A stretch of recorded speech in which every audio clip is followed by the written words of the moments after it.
awam terkecoh. Kamu pakai mazhab apa? Pakai mazhab Syafi'i. Lalu kalau kamu pakai mazhab Syafi'i, lalu para sahabat dulu sholatnya pakai mazhab apa? Iya juga ya. Abu Bakar, Umar, Utsman, Ali, masa mereka pakai mazhab? Imam Syafi'i kan datang belakangan. Nah, itu menunjukkan kamu salah selama ini. Mestinya jangan pakai mazhab Syafi'i. Lalu yang benar, langsung ke Quran dan Sunnah. Ini kalimat benar, tapi pemahaman kita tetaplah mengikut para salafus saleh. Atau yang lebih fatal lagi, saya hanya mau ikut Imam Bukhari dalam bidang hadis, tapi tidak mau bermazhab kepada mazhab yang empat. Langsung ambil dari Sahih Bukhari. Dia lupa bahwa Imam Muhammad bin Ismail bin Ibrahim bin Al-Mughirah bin Bardizbah Al-Bukhari meninggal tahun 256 Hijrah, dan Imam Bukhari itu mengambil hadis dari gurunya bernama Imam Ahmad bin Hanbal tahun 241 Hijrah, dan Imam Ahmad bin Hanbal itu berguru kepada Muhammad bin Idris Asy-Syafi'i meninggal tahun 204 Hijrah. Jadi kalau ada orang berkata saya memakai hadis Sahih Bukhari, tidak mau bermazhab, sama artinya dengan saya mau ambil muridnya tapi tidak gurunya. Karena Muhammad bin Ismail bin Ibrahim bin Mughirah bin Bardizbah Al-Bukhari mengambil hadis dari Imam Syafi'i, tapi tidak secara langsung, melalui muridnya dari Baghdad bernama Imam Ahmad bin Hanbal yang disebut dengan Imam Hambali. Betul, Imam Ahmad bin Hanbal yang menulis kitab hadis terbesar bernama kitab Musnad Ahmad yang isinya lebih dari 40.000 hadis itu. Hafal hadis, bergelar Amirul Mukminin dalam bidang hadis. Tapi dia sendiri mengaku sebelum Syafi'i datang ke Baghdad, kami tidak tahu mana hadis am, mana hadis khas, mana taqyidul mutlak, mana am, mana khas, mana yang umum, mana yang khusus. Sampai akhirnya datang Muhammad bin Idris Asy-Syafi'i menyusun satu perangkat software untuk memahami Quran dan hadis, bagaimana mengistimbat hukum, bagaimana menggunakannya mencari dalil, yang disebut dengan ilmu usul fiqh dalam kitab Ar-Risalah.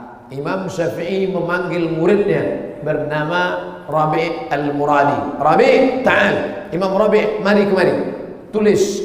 Imam Rabi' pun menulis risalah yang diungkapkan oleh Imam Asy-Syafi'i setebal 300 halaman dalam satu majelis, tanpa Google, tanpa copy paste.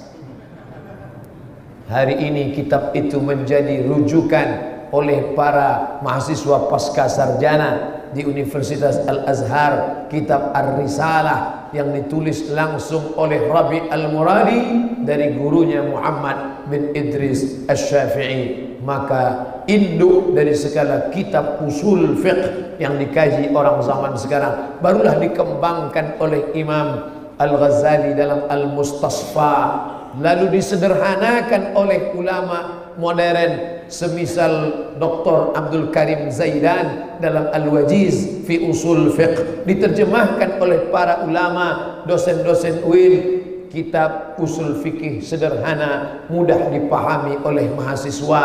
Maka pahamlah orang bahwa pengambilan dasar hukum dalam Islam, Quran, hadis, ijma', qiyas, syar'u man qablana, saddu zara'i, qaulus sahabi, istihsan, istishab, urf, bukan hanya sekedar membaca lalu mereka-reka, menebak-nebak lalu menetapkan suatu hukum.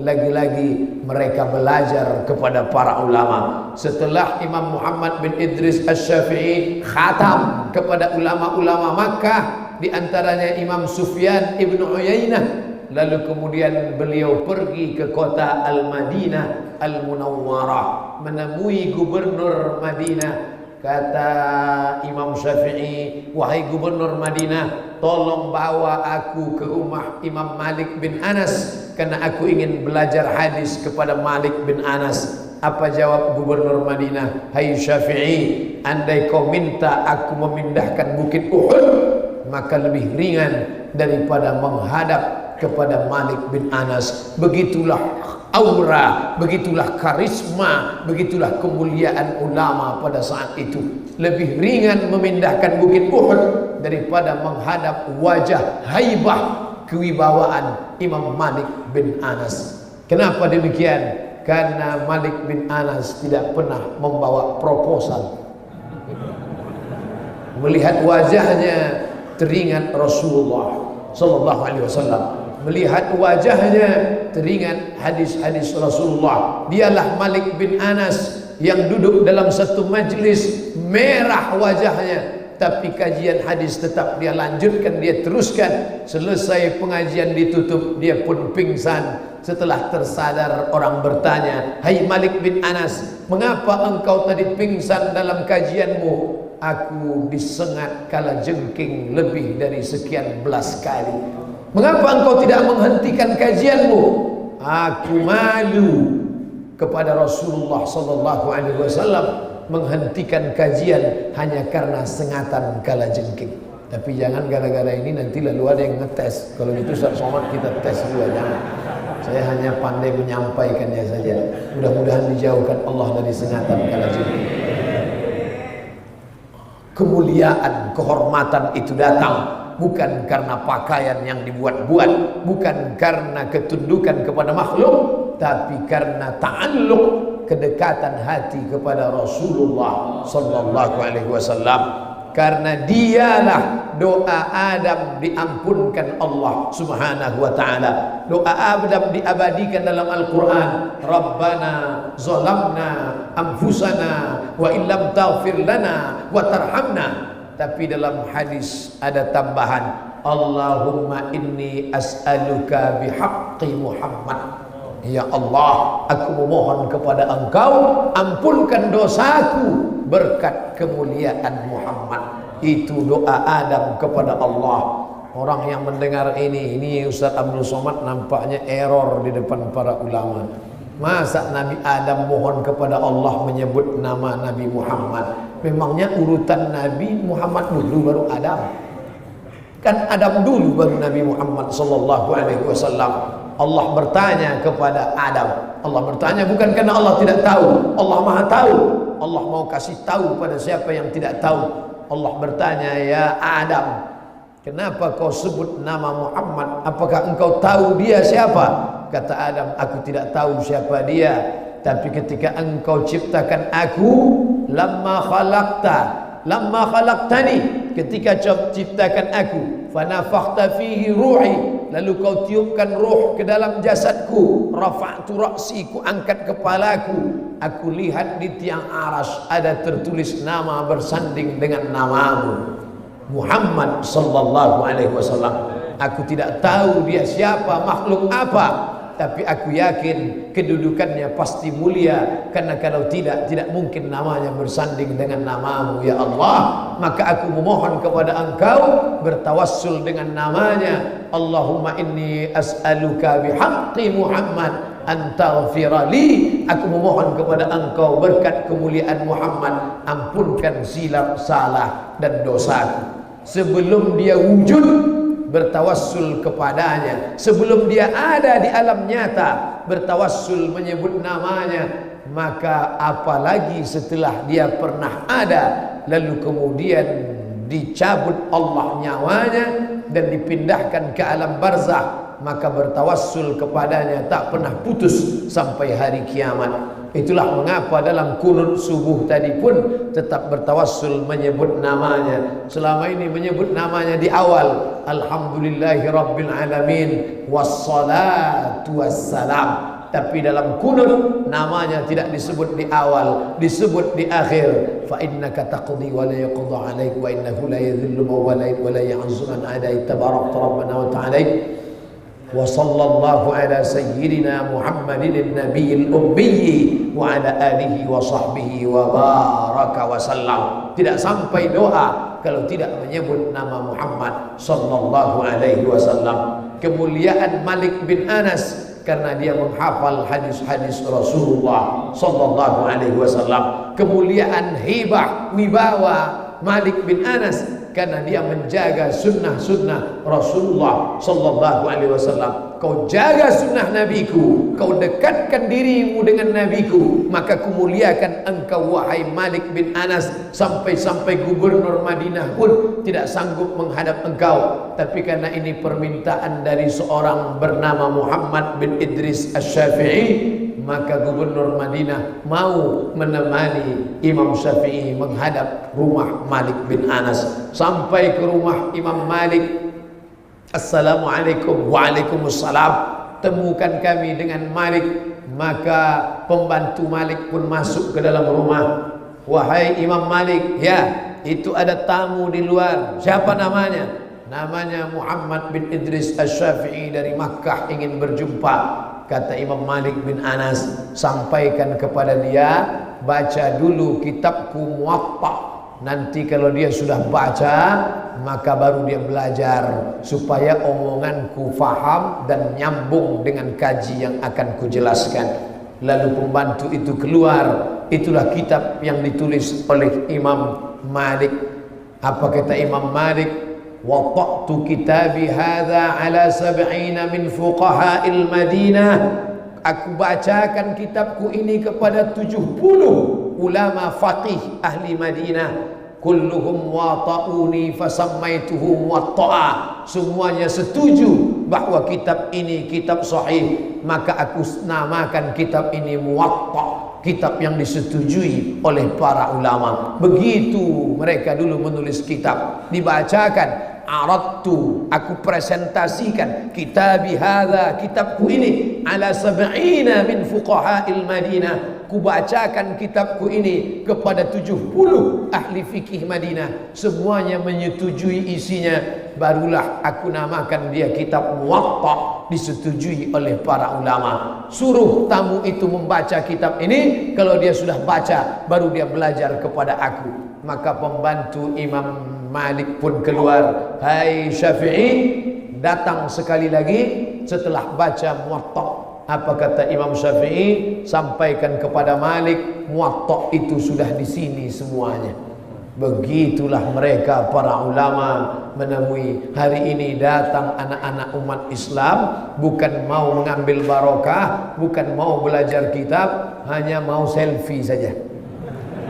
Keberkahan sudah jauh. Tapi ada anak-anak yang masih mau mengambil gambar dengan ulama pun sudah alhamdulillah. Di tengah masyarakat yang memperolok-olok, mengejek-ejek, mengkriminalisasi ulama, masih ada anak ulama, masih ada anak muda yang mau dekat dengan ulama. Alhamdulillah. Tapi kalau mau dibandingkan dengan zaman Imam Syafi'i, jauh. Tapi memanglah zaman semakin hari semakin berubah. Suatu ketika datanglah orang bertanya kepada seorang ulama, hai ulama, apakah dunia ini makin baik atau makin buruk? Kata ulama, aku tidak bisa menjawab. Kalau kalian mau bertanya, bertanyalah kepada seekor burung gagak. Burung gagaklah yang umurnya paling panjang, karena dia sudah mengalami 3 musim silih berganti. Maka ditanyakanlah kepada burung gagak, hai burung gagak, apakah dunia ini makin baik atau makin buruk? Kata burung gagak, aku pun tidak tahu, tapi aku hanya bisa bercerita tentang pengalaman hidupku. Aku pernah mengalami musim dingin yang amat sangat hebat. Ketika itulah musim dingin pertama yang kulalui. Ketika itu aku pergi ke atap masjid. Aku lihat di hadapan mereka orang-orang berjubah putih dan rambutnya putih di saf pertama. Lalu kemudian di saf kedua orang berjenggot hitam. Dan kemudian di saf yang ketiga orang yang tidak ada tanda-tanda keulamaan sama sekali. Pada saat mereka dipimpin oleh para ulama, mereka melihat aku dalam keadaan kedinginan, maka mereka memotongkan daging-daging. Mereka memberikan aku makanan. Akhirnya badanku pun hangat. Pada kemudian musim dingin yang kedua, aku mengalami kedinginan lagi. Aku lihat saat itu orang yang berjanggut hitam berada di barisan ke depan. Mereka pun melakukan perbuatan yang sama. Mereka potongkan daging. Maka aku pun kembali makan dan tubuhku menjadi hangat. Pada saat musim dingin yang ketiga, pada saat itu anak-anak muda maju ke depan dan para ulama sudah tidak kelihatan. Mereka tidak memotongkan daging, mereka pun melempari aku. Kira-kira begitulah keadaan dunia. Pada saat ulama dipimpin, ulama memimpin, pemimpin dekat dengan ulama, maka pada saat itu burung gagak pun terselamatkan. Dia tetap diberikan makanan yang hangat. Tapi pada saat ulama dikesampingkan, anak-anak muda yang jauh dari ulama memimpin dunia, mereka bukan memberikan aku daging, tapi justru mengejar aku. Dagingku pun ingin mereka santap juga. Begitulah keadaan dunia. Maka Imam Syafi'i berhadapan dengan Imam Malik bin Anas. Khatam kajinya dengan Malik bin Anas. Apa kata Malik? Hai Syafi'i, ini ada beberapa keping uang emas. Pergilah engkau ke Yaman, cari ulama yang lebih hebat daripada aku. Begitu ulama di zaman Syafi'i. Hari ini apa kata orang yang mengaku ulama? Kamu sampai mati belajar dengan aku, karena tidak ada yang lebih alim lagi kecuali aku di atas dunia ini. Bagaimana dengan Ustadz Anu? Itu hanya kulit-kulit buku saja. Adapun yang ingin belajar, belajarlah kepada aku. Selain daripada aku perlaku bid'ah, wa kullu bid'atin dhalalah wa kullu dhalalatin finnar. Betapa ilmu sudah dikebiri, ilmu sudah dibatasi, ilmu sudah dipotong hanya pada bagian-bagian kecil saja. Itulah yang membuat ulama dulu menjadi banyak pengetahuan, karena belajar kepada Sufyan ibnu Uyainah, belajar kepada Imam Malik bin Anas, khatam kaji dengan Malik, belajar pula ke Yaman, khatam kaji di Yaman, belajar ke Kufah, di Kufah Imam Syafi'i belajar kepada murid-murid Imam Hanafi yang dikenal dengan Imam Nu'man bin Thabit. Beliau tidak sempat berjumpa dengan Imam Hanafi, karena ketika Imam Syafi'i lahir tahun 150 di Gaza, Palestina, Imam Hanafi meninggal di Kufah tepat di tahun yang sama, tahun 150. Ingatlah tahun 150. Dengan mengingat tahun 150, kita sudah mengenang dua ulama. 150 wafatnya Imam Hanafi di Kufah, 150 lahirnya Imam Syafi'i di Gaza, Palestina. Mudah-mudahan Allah Ta'ala menyelamatkan rakyat Palestina yang sedang dijajah Israel. 150 seolah-olah tongkat estafet beralih dari Imam Hanafi dilanjutkan oleh Imam Muhammad bin Idris Asy-Syafi'i. Selesai itu, lalu kemudian Muhammad bin Idris Asy-Syafi'i melanjutkan perjalanan menuju kota Fustat yang kemudian populer dengan nama Al-Qahirah. Tulisannya Al-Qahirah, tapi karena orang barat sulit menyebut huruf qaf, maka ditulis Kairo. Kemana? Ana adhabu ilal Qahirah. Mereka susah menyebut huruf qaf karena banyak lemak babi di lehernya. Mereka kemana? Kairo. Welcome to Kairo.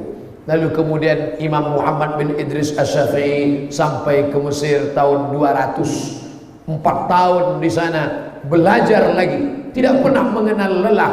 Umur 50 tahun masih belajar. Apa yang dia cari di Kairo? Apa yang dia cari di Fustat? Kenapa tidak cukup dengan Makkah dan Madinah? Bukankah tempatnya ilmu Makkah dan Madinah? Orang lupa bahwa hadis itu mampir di kepala manusia. Maka ketika ulama pindah, hadis itu ikut berpindah di kepala mereka. Di sana ada ulama besar bernama Imam Laits ibnu Sa'ad. Ada sebuah ungkapan, wa kana al-Laitsu afqah min Malik. Imam Laits bin Sa'ad lebih faqih daripada Imam Malik. Kalau memang Imam Laits lebih faqih, kenapa tidak ada mazhab Laits?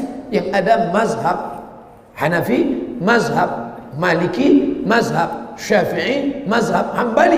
4 mazhab yang masyhur. Kenapa tidak ada mazhab Laits? Malang tak dapat ditolak, untung tak dapat diraih. Imam Lais tidak punya murid sehebat murid-murid Imam Malik. Kehebatan seorang guru terletak pada kehebatan murid-muridnya. Dari mana Ustadz Somad bisa tahu Kiai Haji Hadratul Muallim Kiai Syafi'i Hazami? Dari murid-muridnya yang sampai hari ini melanjutkan kajian-kajian fikih, kajian-kajian keislaman. Murid yang luar biasa. Dari murid yang luar biasa, maka orang mengenal guru-gurunya. Laits bin Sa'ad hebat, tapi murid-muridnya tidak menulis kajiannya, tidak mengembangkan ilmunya. Akhirnya mazhab Laits bin Sa'ad punah. Tapi Imam Syafi'i ingin berjumpa dengan murid-murid Imam Laits bin Sa'ad. Maka Imam Syafi'i sampai ke Mesir mengambil hadis, muncullah mazhab yang baru. Imam Syafi'i punya dua mazhab. Ketika di Kufah disebut dengan qaul qadim, pendapat lama. Ketika sampai di Mesir, dia menemukan riwayat-riwayat baru yang tidak dia jumpai di Makkah, tidak dia jumpai di Madinah, tidak dia jumpai di Yaman, tidak dia jumpai di Kufah, tidak dia jumpai di Baghdad. Ternyata hadis itu ada di Mesir.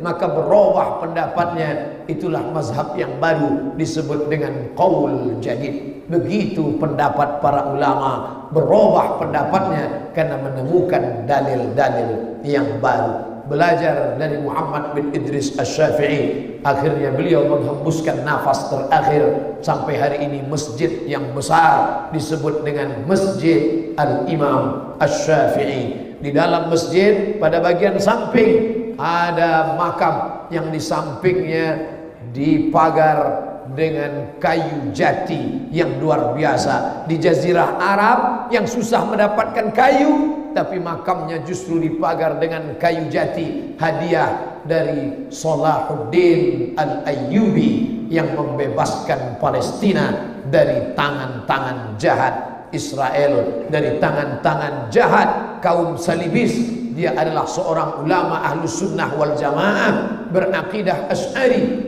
orang Kurdi bernama Salahuddin Al-Ayyubi. Dulu Palestina pernah dibebaskan oleh Umar bin Khattab. Dulu Palestina pernah dibebaskan oleh Salahuddin Al-Ayyubi. Untuk yang ketiga nanti insyaallah Palestina akan dibebaskan anak-anak muda dari DKI. Gimana mau bebaskan sholat subuh jam 8? Tapi subuh ini mereka hadir semuanya. Man nama, siapa yang tertidur walam yusalli, sampai tidak sholat subuh, balas syaitanu fi udhuni, maaf, kencing setan di telinganya. Andai Allah tidak sayang, kelihatan dari wajahnya, nampak tulisan di telinganya WC setan. Tapi karena Allah masih Ghafur, masih Rahman, masih Rahim, hari ini tampak yang dilihat di wajah hanyalah peci, koko, sorban, bisa ditutupi dengan status sosial. Engkau dimuliakan Allah bukan karena engkau mulia, tapi karena Allah masih menutupi cacat dan aibmu. Allah mastur auratina, tutupi aib dan cacat kami ya Allah. Selama engkau menutupi aib cacat saudara, man satara musliman, siapa yang menutup cacat aib saudaranya, satarahullahu yaumal qiyamah, maka Allah akan menutup segala cacat dan aibnya pada hari kiamat. Tapi hadis ini tidak berlaku pada tiga keadaan. Pertama, pada saat hakim bertanya dalam kasus pengadilan. Anda saksi, betul Pak Hakim, tolong ceritakan kejadian ini, gimana keadaannya? Mohon maaf Pak Hakim, saya tidak bisa, karena Nabi berkata, man satara musliman satarallahu yaumal qiyamah. Ini saksi goblok. Ustaz, saya mau bertanya suatu hukum. Hukum apa? Ini ada tetangga saya melakukan perbuatan ini. Ya, saya mau jawab. Apa masalahnya? Sebetulnya saya mau cerita Pak Ustaz. Terus, tapi Nabi bersabda, man satara musliman satarallahu yaumal qiyamah. Jadi saya nggak bisa cerita. Gimana saya mau jawab? Kamu nggak cerita. Yang ketiga, li ihqaqil haq wa ibtalil batil. Ada caleg pecandu narkoba, ada calon yang jahat, kotor, najis, tapi kemudian orang baik diam.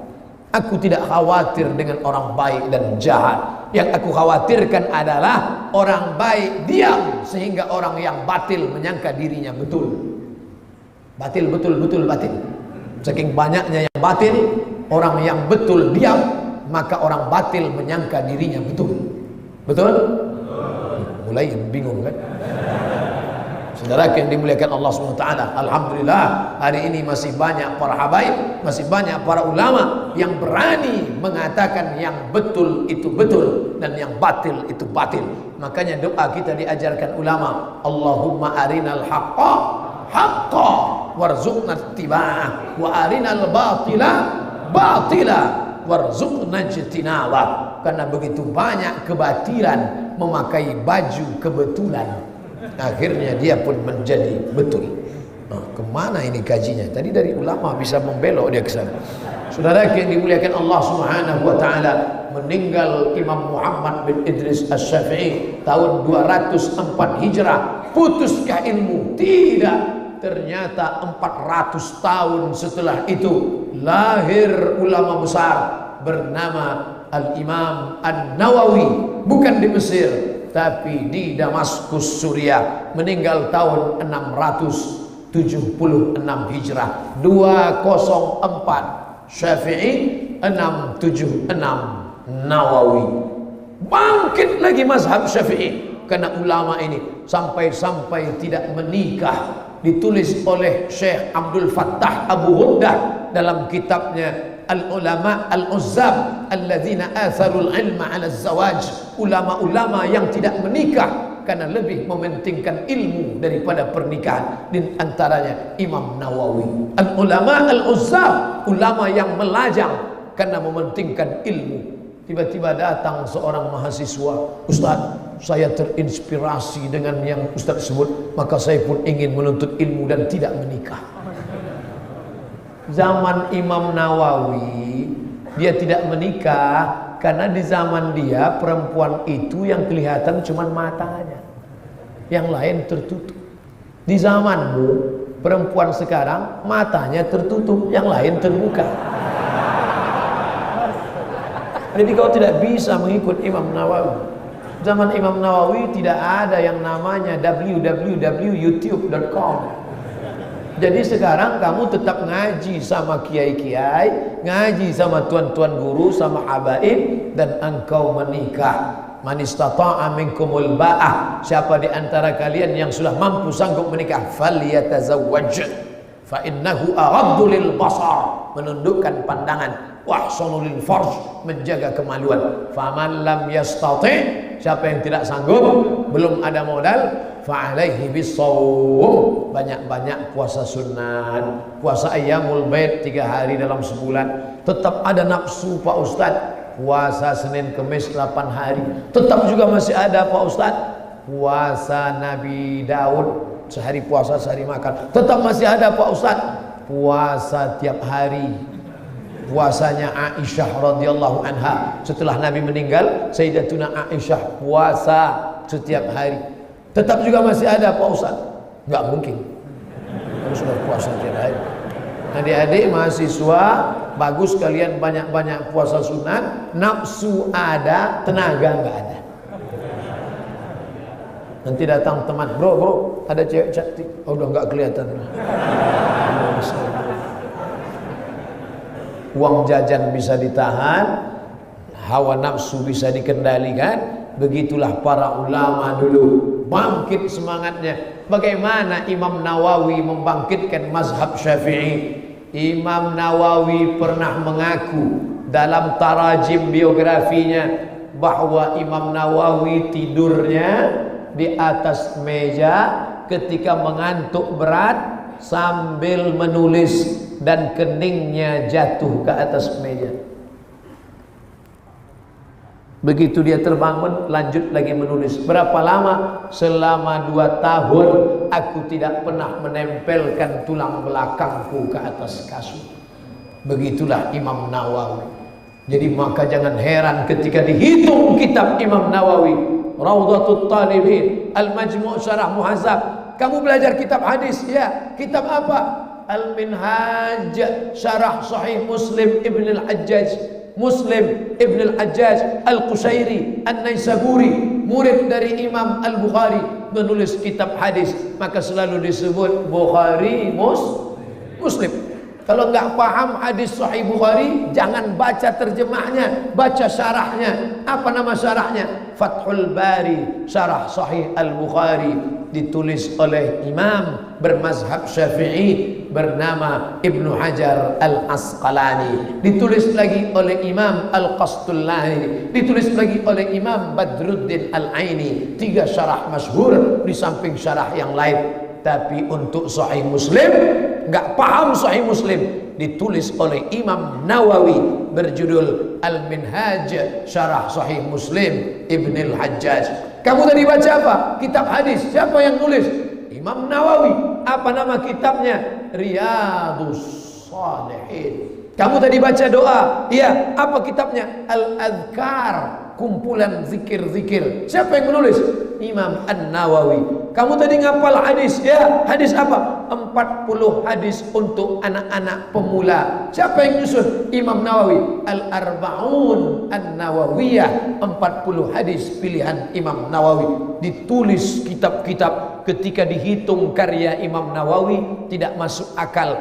Lebih banyak jumlah hitung halamannya dibandingkan dengan umurnya. Karena orang ngitung dia tidur, ternyata tidurnya sedikit sekali. Itu beda kita dengan Imam Nawawi. Imam Nawawi tidurnya sedikit, sedangkan kita sedikit-sedikit tidur.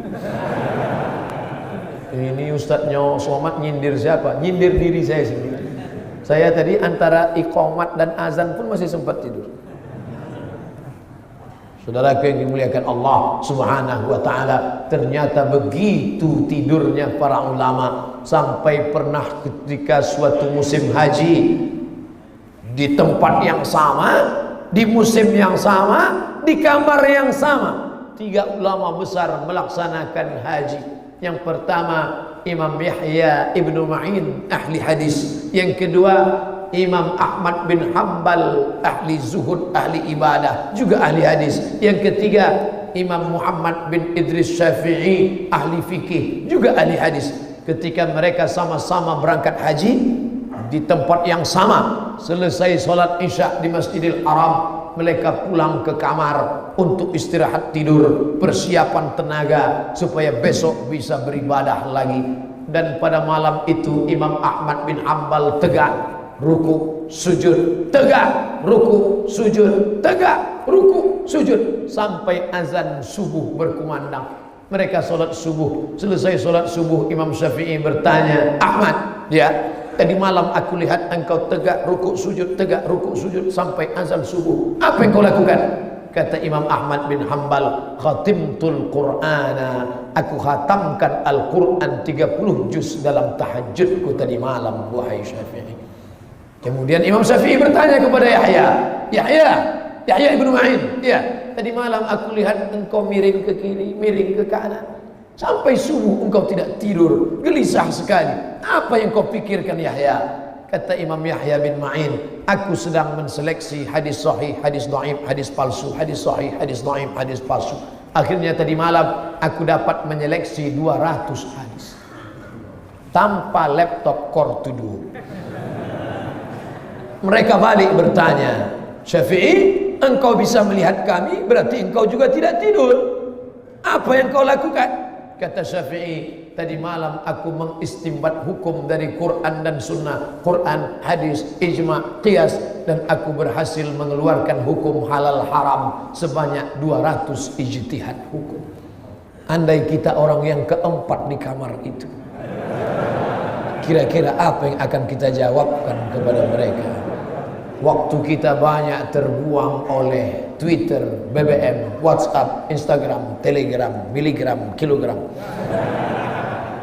Kelak semua akan diminta tanggung jawab di hadapan Allah Subhanahu wa ta'ala. Tapi ternyata ulama-ulama fikih yang masyhur, yang hebat dengan ijtihadnya, yang populer di tengah umat, meninggal dunia ulama fikih, meninggal dunia ulama tasawuf. Lalu kemudian ulama tasawuf berjumpa dalam mimpi dengan ulama fikih. Hai ulama fikih yang hebat bicara, hai ulama fikih yang tajam hujahnya, hai ulama fikih yang masyhur jabatan muftinya, bagaimana engkau di sana? Kata ulama tasawuf, ulama fikih mengambil debu, diletakkan ke tapak tangan, lalu menghembuskan. Begitulah kepopuleran, begitulah kemasyhuranku ketika di dunia. Hilang dihembus angin. Yang tersisa mana?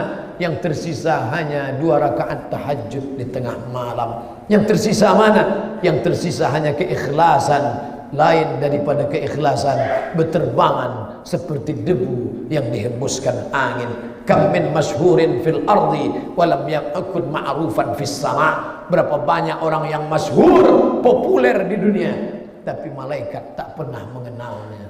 Itulah yang paling dikhawatirkan, ditakutkan. Masyhur di YouTube, masyhur di Instagram. Siapa itu? Itu Ustadz Somad yang followernya 5 juta di Instagram itu. Tapi ternyata malaikat tidak mengenalmu. Tapi di sana ada seorang guru mengaji di surau yang kecil, dari maghrib ke isya. Muridnya hanya 5 orang. Kajiannya pun hanya Iqra, aa, bataba, batata, batasa. Tapi dia sudah mewariskan ilmu. Di sana ada di terminal, dia tidak LCMA, tapi dia sudah berhasil membuat preman tobat yang dulu tatunya besar, gambar ular kobra. Setelah tua kena kencing manis jadi cacing pita. Hari ini orang itu dapat hidayah. Ayyahdiyallahu bika rajulan wahidan. Satu orang dapat hidayah karena mulutmu. Khairum min humurin na'am. Lebih baik daripada engkau memiliki seekor unta yang merah. Kita belajar kepada ulama yang kami hormati, Al-Mukarram Al-Ustadz Abdul Somad, salah seorang ulama kita. Oh, jangan kau sebut ulama saudaraku, karena kata orang kampung kami, kalau nama itu terlalu besar, tidak sesuai dengan orangnya, bawaannya demam, meriang, panas dingin. Abdul Somad bukan ulama. Abdul Somad hanya orang yang suka mengutip pendapat ulama. Qala Syafi'i, qala Malik bin Anas, qala Nu'man bin Thabit al-Hanafi, qala Ahmad bin Hanbal al-Hanbali, qala Imam An-Nawawi, qala Imam As-Suyuti, qala Jalaluddin Abdurrahman As-Suyuti, qala Al-Mahalli, qala fulan. Karena selalu mengutip pendapat ulama, disangka orang ulama. Karena selalu duduk dekat dengan doktor, disangka orang doktor. Karena duduk berfoto dekat dengan Dr. Fauzi Bowo, disangka orang Dr. Abdul Somad. Disangkanya dokter bisa nular kayak penyakit cacar. Saudaraku yang dimuliakan Allah Subhanahu wa taala, betapa al-faqir hamba Allah jauh. Dari tadi Ustadz ngelihat atas itu ngelihat apa? Saya ngelihat jam. Kenapa subuh ini ceramah begitu lama terasa? Di tempat lain saya ceramah tadi malam mengalir, kemarin mengalir biasa saja. Ternyata ceramah di depan santri biasa. Begitu dihadapkan dengan para ulama, jam seperti tidak bergerak. Saudara yang dimuliakan Allah, di mana-mana Abdul Somad ceramah tidak lebih tidak kurang. Tadi dimulai 4:30, sekarang 5:30. Pas 60 menit sesuai yang tertulis di botol 600 ml.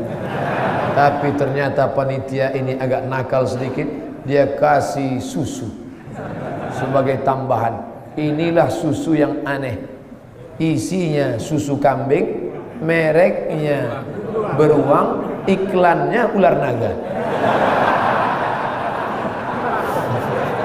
Saya sampai sekarang nggak ngerti apa maksud susu itu. Tapi insya Allah ada label halalnya. Halalan thayyibah. Saudara yang dimuliakan Allah Subhanahu wa taala, mohon maaf kepada para ulama, tidak layak untuk duduk di atas, mereka di bawah. Tapi saya yakin mereka maklum, Abdul Somad diberikan kursi di atas ini supaya jamaah bisa melihat. Jamaah subuh ini datang bukan untuk belajar. Mereka adalah murid-murid para kiai yang sudah ngaji. Mereka hanya penasaran apakah Ustadz Somad itu ada di alam nyata.